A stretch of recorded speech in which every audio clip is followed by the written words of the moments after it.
Now you got Boots Ennis who's in your weight class. Definitely. What do you think about him? Oh, he's very, very talented. He's unproven, but he's very talented. Yeah. The eye test tells it all. You know, he's got the it, you know. Man, great. Bud always been like that. Without a question, solid. You know what I'm saying? Solid. You think there's anything left for him, coach, or is it time for Bud to move on? Or I'm trying to figure out who he gonna fight next. 160, you can see him fight I wouldn't do nothing crazy. He looked at excellent. Hey, Blake Islam, he looked at excellent. Is there anybody the most from No, I'm trying to figure out what their team gonna do next. I want to see what's He's next. talking about 160, coach. I mean, the only thing down there is maybe like a middleweight tournament, 2 fights to Undisputed, something like that. But if not that, then what for Bud? Who? Well, they were talking about Jaron Ennis going to 160, possibly Jaron Ennis going to 160. If he go to 160, then we got another mega fight. You think that's a mega fight? I don't know that yet, but I'm saying, and the boxing fans that know boxing would say that's another mega fight. Stay away from it. And by the way, there's this brother coming up, Molly. His name is Boots Ennis. This brother's special. You don't want to go in the ring against after that beating. Molly, it was so bad. I swear to y'all, I am not exaggerating. Yeah. You know how I got called. Terrence Bud Crawford just shocked the world. Terrence Bud Crawford has done it again, and this time, the entire boxing world is standing still. After delivering the biggest performance of his career, defeating the seemingly unbeatable Canelo Alvarez, Crawford has etched his name even deeper into the history books. No one has ever done what he just did, becoming the first man in history to hold undisputed titles across 3 different weight divisions. That kind of achievement doesn't just happen by luck. It's something that changes how we see greatness itself. But what truly sent shockwaves through fans wasn't just the victory. It was what came right after. During a live interview, Crawford spoke with the confidence of a man who knows he's reached the top, yet still has something left to prove. And then, he dropped the words that every boxing fan around the world had been waiting to hear, words that hint there's still fire in the champion's heart. After conquering a pound-for-pound monster like Canelo, people are left wondering, what's next for Terrence Crawford, the man who keeps rewriting boxing history? About fighting not being there spiritually, mentally, you think that might have affected Canelo, or that was just a skill difference was too wide? You know, I do think he was a little mentally tired. He's been at that level for a long time. He's fought 11 fights in 4 years. That's a lot. Timing was perfect for Crawford. Yeah. He said it himself at the press conference. He said timing was everything. Perfect timing, everything. That's right. His whole career was on timing. He was mentally tired, but you got to give Crawford his credit, man. To keep your mind that mentally fresh and sharp and go out there and perform like that, that's a win itself. Not even just beating your opponent. For your mind to be that fresh, come fight that. It's a reason. How are you feeling to be Chris Eubank's trainer, first of all? It feels good, man. You know what I'm saying? I've been this trainer before, so yeah, it's good. It's a no-brainer. Of course. Congratulations on the win. What's your first reactions to Crawford's victory? One of the greats of this era, right? Oh, definitely that. You know that. What do you want to see him do now? What I want to do now? What do you want to see Crawford do next? Do what he at this point now in his career where he could do whatever he wanted to do. Who would you like to see him fight? Any names? Is there any names in particular you'd like to see? It doesn't matter. What about Canelo? Would you like to see him retire? I don't. Canelo's not my responsibility. Okay. He's not done making history, not even close. Terrence Bud Crawford has his eyes set on his next target, Jaron Boots Ennis. Yes, the same Boots Ennis that many fighters in the sport have quietly avoided.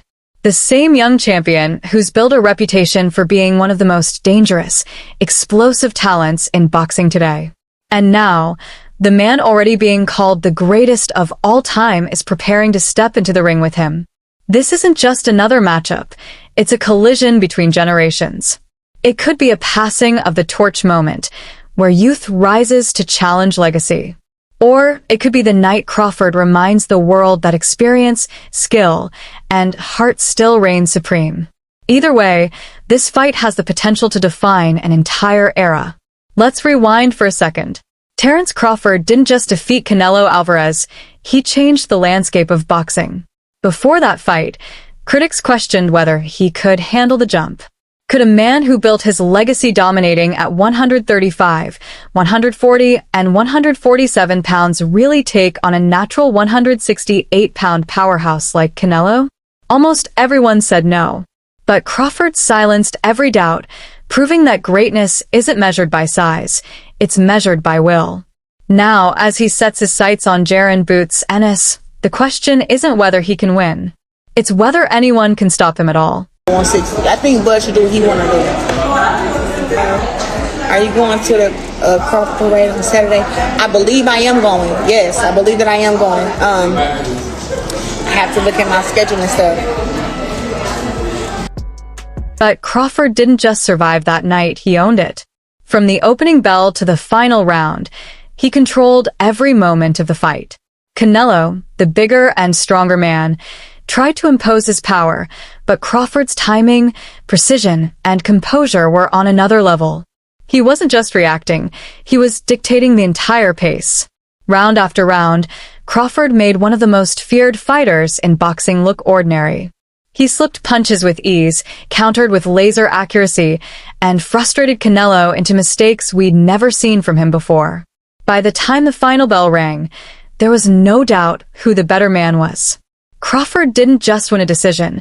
He delivered a masterclass in pure boxing, proving that skill, strategy, and intelligence can conquer any advantage in size or strength. When he was too fast, his feet, footwork was too good.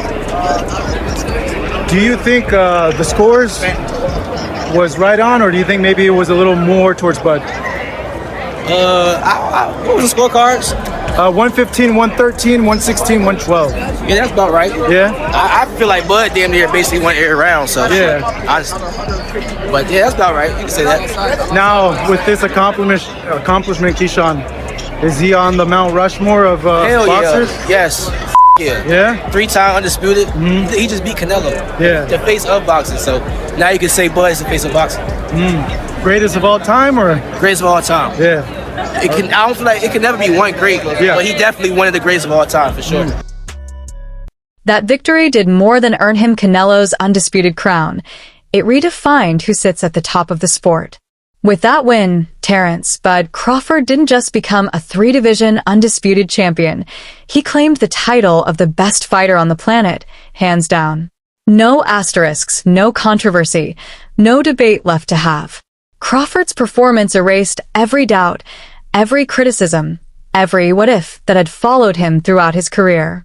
He proved that when it comes to skill, discipline, and pure fight IQ, nobody in boxing today comes close. He's the man standing alone at the top of the mountain, the undisputed, pound-for-pound #1 fighter in the world. I thought Terrence fought a virtuoso fight. Terrence never let Canelo get into a rhythm. Terrence never allowed Canelo to get anything going, and I didn't think he could do it for 12 rounds. I thought that the first 3 or 4 rounds were going to be difficult for Canelo for that reason, but Terrence was able to do it for 12 rounds, and in the later part of the fight, he kind of pushed the fight more than I think people expected, which is the mark of a superstar, man. After that fight, nobody questioned whether Terrence Crawford was great. That was already settled. The only question left was something far bigger. Is he the greatest of all time? When a fighter reaches that level, when their name starts being mentioned alongside legends, the spotlight burns brighter. And so does the pressure. Because greatness doesn't come quietly. It attracts challengers, critics, and doubters who all want a piece of the throne. Every legend carries a target on their back, and for Crawford, that target has never been bigger.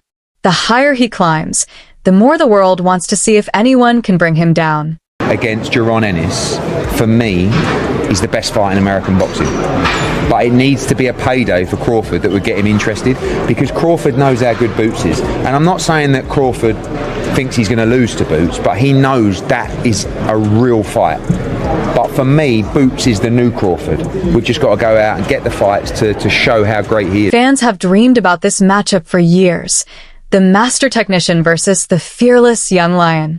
What would happen if Terrence Crawford's flawless skill met Jaron Boots Ennis' explosive power and hunger? It was the kind of fantasy fight fans debated endlessly, the ultimate clash of experience against youth. But now, it's not just talk anymore. Crawford himself has confirmed it. He's ready to make it real. The legend has accepted the challenge, and the rising star is stepping up to face him. What was once just a dream fight has now become one of the most anticipated showdowns in modern boxing. A lot of people compare Ennis with Crawford, but Ennis always says he's got a completely different style and the only similarity is they both switch. Do you agree with that? I 100% agree with that. Me personally, I think that Terrence Crawford boxes a hell of a lot more in the moment, phenomenal fighter in the moment, and I think Ennis is a lot more of a chess player. So where could a fight like Crawford versus Ennis actually take place? Boots Ennis currently holds the WBA welterweight title at 147 pounds, a division Crawford once ruled but has since moved far beyond. After dominating at 147, then stepping up to 154, and most recently shocking the world by conquering Canelo at 168, there's no realistic chance Crawford cuts all the way back down. At this stage of his career, especially at 38 years old, draining his body for weight would make little sense. The most logical battleground is at 154 pounds, maybe even 160. Boots Ennis has the size and frame to move up comfortably, and Crawford's power has clearly carried through every division he's entered. Meeting somewhere in the middle would give fans the best version of both fighters. It's a matchup that makes sense physically, strategically, and historically. The perfect stage for a generational showdown. Terrence Bud Crawford fight. I'm tired of answering questions about it. He already said millions of times that he not fighting me or looking my way, so I'm just tired of answering those questions, you know. And if a fight happened, it happened. You know, I wanted it to happen, but if not, yeah. But here's the irony. Even after all the hype, Canelo still came up short. Now, think about what that means for the Crawford versus Ennis fight. Boots Ennis has already trained, studied, and fought alongside some of the best, experiencing firsthand what it takes to prepare for a fighter like Crawford. He knows the grind, the strategy, and the intensity that comes with going up against a world-class champion. At the same time, Crawford has already faced the very man Boots was helping, and he didn't just compete. He dominated. He's walked through the challenges, figured out the timing, the angles, and the mental game, and came out on top. That dynamic sets up a fascinating chess match in the ring. The hungry young lion versus the seasoned master who's already proven he can defeat the giants Boots has faced. It's the kind of storyline boxing fans live for. Everybody want to see. Yeah. I want to do it. Do you respect him as like when he's like, I got a couple fights left, I'm at the end, I'm only trying to get mega fights, so I understand it, but don't lie or kept to the net and make it seem like I had the opportunity to fight you and I didn't. I never did. You know what I'm saying? And then that one time that I did, we said they called and we said we never heard nothing else back about it. So right. I mean, I respect it though. I mean, get your money. You know what I'm saying? Do your thing. But don't be capping on the net, acting like this.